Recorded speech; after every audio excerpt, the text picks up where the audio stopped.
Hello all, welcome back to Dr. Kala video. So today we are going to discuss a topic regarding recombinant DNA technology. I am going to explain in a very simplified manner. So what is an recombinant DNA technology? So we also call this technology as genetic engineering, or it may be called as gene cloning. So why it is called genetic engineering or gene cloning means something, a change or insertion of genes. Genetically they are changed. Hence it is called as genetically engineered or gene cloning. Okay. So here what actually has been done is modification and transfer of DNA. So என்ன அப்படின்னா இந்த recombinant DNA டெக்னாலஜினா recombinant ஒரு இடத்துல ஒன்று இருக்கு, அதோட புதுசா இனியோனையும் சேர்ந்து கலந்து புதுசா ஒன்று உருவாக்குனா என்னன்னு சொல்லுவோம்னா that is called as recombinant. ரெண்டு புதுசா சேர்ந்திருக்கு. ஸோ இதை என்ன சொல்றாங்கன்னா modification and transfer of DNA. அதாவது எக்ஸிஸ்டிங் நேச்சுரலா இருக்கிற டிஎன்ஏல நம்ம சில மாடிஃபிகேஷன்ஸை ஏற்படுத்தி புதுசா வந்துட்டு வெளிக்கொண்டு வரது அப்படிங்கிறது தான் வந்துட்டு it is called DNA, recombinant DNA or DNA technology. So என்ன மாடிஃபிகேஷன் எதுக்காக? ஸோ இப்போ நமக்கு எல்லாத்துக்குமே தெரியும் there are lot of diseases and disorders. Sometimes we need some new medicines and antibiotics which cannot be produced directly or it cannot be produced in mass. இப்போ ஒரு இடத்துல ஒரு புரோட்டீன் செக்ரீட் ஆகுது, ஃபார் எக்ஸாம்பிள் இன்சுலின்.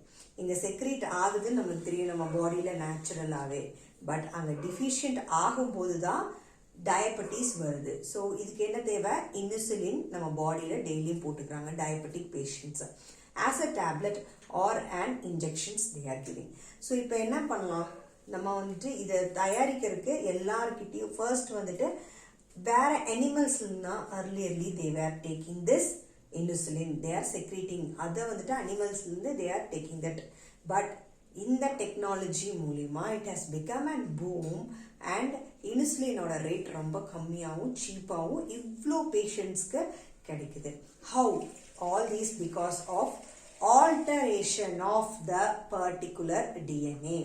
ஸோ ஒரு டிஎன்ஏவை கொஞ்சமாக alter பண்ணுறோம். எப்படி ஆல்டர் பண்ணுறோம் அப்படிங்கிறதா இங்கே நம்ம பார்க்க போகிறோம். So conventionally we see meiosis natural, which is called as natural. கன்வென்ஷனலாக ரெகுலராக இப்போ எப்படின்னா நேச்சுரல் நடக்கும். What happens this, for example according to genetics Mendel law டிடின்னு இருக்கு. ஸோ கேமெட் ஃபார்மேஷன் அப்போ என்ன நடக்கும்? ஒரு டி. ஸோ இண்டிபெண்ட் அசார்ட்மெண்ட்னு மெண்டல் சொல்றாரு. So there is no mixing up of gametes அப்படிங்கிறதையும் நம்ம பார்க்குறோம் இண்டிபெண்ட் அசார்ட்மெண்ட்ல. இப்போ இங்கே இது வந்துட்டு நேச்சுரல் ப்ராசஸ். பட் ஆர்டிஃபிஷியலி நம்ம ஒரு இடத்துல ஒன்று மாத்துறோம் அப்படின்னா which is called as rDNA technology. Existing டிஎன்ஏவை நம்ம ஏதாச்சும் ஒரு இடத்துல மாத்திரங்காட்டிக்கு we also called as manipulation. Okay, மேனிப்புலேஷன்னா என்ன? நம்ம மேக்ஸில் படிச்சிருப்போம்ல மேனிப்புலேஷன்ஸ், அதே மாதிரி தான். கணக்கை கொஞ்சம் மேனிப்புலேட் பண்ணுறது, சேஞ்ச் பண்ணுறது, adjustment and changes. Here the same way the word fits for its gene. ஜீனை வந்துட்டு நம்ம இனியொரு இடத்துல கொண்டு போய் வச்சு நம்ம பார்க்குறோம் எப்படி இருக்குது அப்படின்னு சொல்லிட்டு. ஸோ இப்போ ஜீனை நம்ம சொல்கிறோம் டிஎன்ஏவை மிக்ஸ்அப் பண்ணிக்கலாம், ரெண்டு புது டிஎன்ஏவை கலக்கிக்கலாம் அப்படின்னு. How this is possible? எல்லா இடத்துலையும் முடியுமா? You should think that cell itself microscopical. மைக்ரோஸ்கோப்பில் தான் செல்லு பார்க்க முடியும். பட் செல்லுக்குள்ளே இருக்க நியூக்ளியஸ்குள்ளே இருக்க குரோமோசோம் அண்ட் தென் டிஎன்ஏ, அதில் நம்ம சேஞ்சஸ் பண்ணும்போது எவ்வளோ கேர்ஃபுல்லாக இருக்கணும் அண்ட் எவ்வளோ மைன்யூட்டாக இருக்கும். So we have something here for that. Vectors அப்படிங்கிறாங்க. ஸோ இதுக்கப்புறம் இருக்க வீடியோஸ்ல எல்லாம் we will discuss about this point very detailed. So வெக்டார்ஸ்ங்கிறாங்க all instruments or by some instruments. இந்த instruments அப்படிங்கிறது என்ன அப்படின்னு பார்த்தோம்னா it is an electroporation technique gene gun technique. எப்போ நம்ம வந்துட்டு இப்படி கன்ல ஷூட் பண்றோம், ஷூட் பண்ணா என்ன ஆகுது, டார்கெட் குள்ள போய் சேர்ந்துருது and they are getting infected or bleeding ஆகுது. ஸோ சேம் வே பட் இங்க ஜீன் கன் அப்படி இல்லை, ஒரு சூட்டபிளான டிஎன்ஏவை போய் அதில் ஃபிட் பண்ணுறதுக்கு it is getting useful. And then electroporation method, liposome mediated transfers, liposome mediated transfers, and some of the chemicals also used for this transfer, and along with this micro injection. இந்த டெக்னிக் எல்லாமே வந்துட்டு டீடைலா நம்ம அடுத்த வீடியோஸ்ல பத்தி பார்க்கலாம். So just we are giving an opening about this technology. So steps involved in this rDNA technology. என்னெல்லாம் steps involved ஆயிருக்கு. So first we call it as isolation. Okay, so isolation la insert ன்னு சொல்றாங்க. So which here isolation ல வந்துட்டு எதை insert அப்படின்னு சொல்றாங்கன்னு பாத்தீங்கன்னா, so gene of interest, எந்த ஜீனை வந்துட்டு which is going to be get cloned, நம்ம ஒரு particular gene select பண்ணிருப்போம் இல்லையா clone பண்றதுக்கு, that gene is said to be the insert. ஏன் அப்படின்னா that gene only we are going to put it into the another person's DNA, அதாவது another organism ஓட DNA. So we call this as insert, a particular gene of interest. Exact word அதான் என்னன்னா gene of interest is called as an insert. In keep on remember this. Okay, interest na insert னு அர்த்தம். So இங்க first thing நம்ம பார்க்கலாம் இந்த டயக்ராம்ல. So இந்த டயக்ராமில் என்ன அப்படின்னு பார்த்தோம்னா, இங்கே ஒரு பாக்டீரியம் இருக்கு. யூஸ்வலாக மைக்ரோ ஆர்கானிசம்ஸை தான் நம்ம வந்துட்டு செலக்ட் பண்ணுறோம் இந்த டெக்னாலஜிக்கு. எதுக்கு அப்படின்னா டிசையர்ட் ப்ராடக்ட் வந்துட்டு சீக்கிரமாகவும் ஈஸியாகவும் வந்துட்டு நம்மளுக்கு மேனிப்புலேட் பண்ணி வெளியே கொண்டு வர வைக்கிறதுக்கு microorganisms, especially bacterias are very much supportful here. For example இங்கே ஒரு காமனாக ஒரு பாக்டீரியான்னு சொல்லியிருக்காங்க. They have an DNA, other than that they have an plasmid also. So இங்க என்ன நடக்குது அப்படின்னு பார்த்தோம்னா, இது வந்துட்டு பாக்டீரியல் குரோமோசோம். இது என்னது, இது வந்துட்டு பாக்டீரியல் குரோமோசோம் எப்படி நம்மளுக்கு இருக்கோ அதே மாதிரி. And this is plasmid. பாக்டீரியாவுக்கு மட்டும் இந்த மாதிரி ரெண்டு இருக்கு. ஸோ நம்ம இந்த பிளாஸ்மிட்டை தான் வந்துட்டு என்ன பண்றோம், யூஸ் பண்றோம் for the rDNA technology. So gene of interest, ஒரு செல் ஃபார் எக்ஸாம்பிள் நான் சொன்ன மாதிரி நீங்கள் இன்சுலினே நினச்சிக்கலாம். இப்போ நம்மளுக்கு எல்லாத்துக்கும் தெரியும் factors are gene which supports the expression of that particular character or particular protein. ஒரு ப்ரோட்டீனோ இல்லாட்டி ஒரு கேரக்டரோ நம்ம எக்ஸ்பிரஸ் பண்ணணும் நம்ம பாடினா அதுக்கு யார் தேவை, அந்த ஜீன் தேவை. அந்த ஜீன் ப்ராப்பராக இருக்கணும். ஸோ இப்போ என்ன தெரிஞ்சிருச்சு நம்மளுக்கு, இன்சுலின் டயபெட்டிக் பேஷண்ட்ஸ்க்கு இன்சுலின் வந்துட்டு ப்ராப்பரா செக்ரீட் ஆகாது அப்படிங்கிறது நம்மளுக்கு தெரிஞ்சிருச்சு. அதுக்கு என்ன பண்ணலாம், ஸோ என்ன பண்றாங்க, இது ஃபார் எக்ஸாம்பிள் ஒரு ஹியூமன் ஜீன்னே வச்சுக்கோங்க, ஒரு ஹியூமன் செல். இதுல இருந்து ஜீன் ஆஃப் இன்ட்ரெஸ்ட், நான் ஜீன் ஆஃப் இன்ட்ரெஸ்ட் என்ன சொன்னேன் உங்களுக்கு, gene of interest is called as an இன்சர்ட்னு சொல்லியிருக்கேன். ஸோ இதுதான் ஜீன் ஆஃப் இன்ட்ரெஸ்ட். இதுல இங்க சென்டர்ல குரோமோசோம்ஸ் இருக்கு. ஸோ ஃபர்ஸ்ட் இதை வெளியே எடுத்துடுறாங்க. சேம் வே பிளாஸ்மிடியும் வெளியே எடுத்துடுறாங்க. It's all microscopic process. Okay, so இப்போ என்ன பண்றாங்க, இந்த பர்டிகுலர் ஜீன் எக்ஸாம்பிள் நான் சொல்லிட்டு இருக்கிறது இன்சுலின். ஸோ இன்சுலின் செக்ரீட் பண்ற பர்டிகுலர் சீக்வன்ஸ் அங்கதான் இருக்கு, அந்த ஜீன் இதுதான் அப்படின்னு கண்டுபிடிச்சோன்னே என்ன பண்றாங்க, அதை கட் பண்றாங்க. They have molecular scissors, right? Some chemicals are used to cut some places. So இதை மட்டும் கட் பண்ணி எடுத்துட்டு இந்த பிளாஸ்மிட், இந்த bacterial பிளாஸ்மிடோட they are getting inserted, என்ன சொல்றாங்க, நுழைக்கிறாங்க. So this is called as an recombinant. Okay, so இந்த இடத்துலயும் வந்துட்டு they have a specific cut பண்ணிட்டு remove பண்ணிட்டு they will join the thing. So புது bacterial recombinant DNA கிடைச்சிருச்சு. We can't tell this as human DNA. ஏன்னா bacterial இருக்க plasmid டிஎன்ஏல தான் நம்ம ஒரே ஒரு ஜீன் தான் இன்சர்ட் பண்ணியிருக்கோம். So and this is and recombinant bacterial DNA. So அதுக்கப்புறம் என்ன பண்றாங்க, they are making insert in to the bacterium. So அதுக்கப்புறம் என்ன ஆகுது, it gets multiplied. So this is said to be a chance event. ஏன் chance ஈவெண்ட்னு சொல்றோம்? எல்லா மைக்ரோப்ஸ்லயும் ரீகாம்பினன்ஸ் நடந்திருக்காது. Okay, so ஒரு set of work, this is an set of work and selection is very specific. So எப்படி வந்துட்டு selection ஆயிருக்கு அப்படிங்கறத கண்டுபிடிக்கிறதுக்கு சில டெக்னிக்ஸ் எல்லாம் இருக்கு. ரீகாம்பினன்ட் நடந்திருக்கா நடக்கலையா அப்படிங்கிறது. So by that test recombinant ஆயிருக்க பாக்டீரியா மட்டும் they will select it separately. அத next அடுத்தடுத்த ஜெனரேஷன்ஸ்க்கு மல்டிப்ளை ஆக வைப்பாங்க.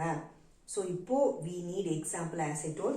மல்டிப்ளை ஆக வச்சோடனே நம்ம டிசைட் அப்ளிகேஷன் எந்த மாதிரி அப்ளிகேஷன்ஸ்க்கு யூஸ் பண்றோமோ அதுக்கு தகுந்த மாதிரி செக்ரீஷன்ஸ் நம்ம you should create it. How you should create it அப்படின்னா, so after this multiplication they use a particular substrate. So substrate na enna, they also need some food to grow, right? So they will take that substrate and they will give, after that they are going to give as an product, desired product what we are expecting. So these microorganisms are very harmless. So they are not causing any harm to us, and meanwhile it is a very advantageous technology to improve lot of things. So இங்க அடுத்து என்ன பார்த்தோம்னா generation of recombinant. So what I explained here is called as a generation of recombinants. That is the second point. And carrier we call it as a vector. As I told, a specific vector. So vector அப்படினா என்னன்னா a carrier. So here this bacterium is said to be an vector. So the bacteria, what we are telling, it is a vector because it is going to carry that particular gene from this generation to the next generation of that particular bacterium. So next is selection. So as I told, as it is a chance event, there may be a recombinants or non-recombinants. So we should select the recombinants by creating some particular techniques. And then protein expressed by interest. Okay, so this insert. Okay, so that inserted gene, then they will check that particular inserted gene is getting activated or not. So the expression, the particular expression of the protein should be there. As I said, insulin, the secretion of that particular protein for insulin should be there. அது இருந்தாதான் நம்ம என்னன்னு சொல்ல முடியும், the process is success. So that bulk level வந்துட்டு we can order the things, that is we can use the things. So there are lot of techniques are there. So நம்ம use பண்ணிட்டு இருக்கோம் இல்லையா PCR technique. இப்போ இந்த Covid கூட சொல்றாங்க இல்லையா PCR kit. So same way this PCR, இதுவும் பின்னாடி நம்ம next videos எல்லாம் oncoming videos we are going to see. So in the PCR is also used for this gene manipulation, that is RNA technology. Okay, so இதெல்லாம் use பண்ணிட்டு we are getting into a new desired product. So it seems to be very simple, but the technical words மட்டும் you should keep on remembering. It is very very simple. So bacterial chromosome and plasmid இருக்கு. So இதுல plasmidல தான் we are going to insert that particular DNA gene. So எதை insert பண்ண போறோமோ, that is gene of interest is called as an insert. Okay, IN is for IN insert, and then we are creating a recombinance, and this bacterium is called as a vector. So here the recombination, after that a selection or a multiplication இருக்கும், and then desired application. I told you initially, but there are lot of things. நிறைய antibiotics produce பண்றதுக்கு, and they are incorporated into the plants also. Some of the genes are directly incorporated into the plants. Recently you would have heard that a 16 crore rupees of an injection is needed for some children who have some genetical disorders. நம்ம கேள்விப்பட்டிருக்கோம் இல்லையா, 16 கோடி கேக்குறாங்க, 16 crores actually. So that is also coming under this technology only, where they are giving an injection is an artificial gene that it's going to be incorporated into the kid, and then it should get multiplied properly. That's what they are telling. There is some side effects because a new thing a body should get accepted. Okay, and the second thing is due to the use of some of the things, chemicals and other things, there are side effects also. The same way in plants also, these genetical modified DNAs are very much advantageous. Okay, I think you will be clear with the basic concept of this recombinant DNA technology.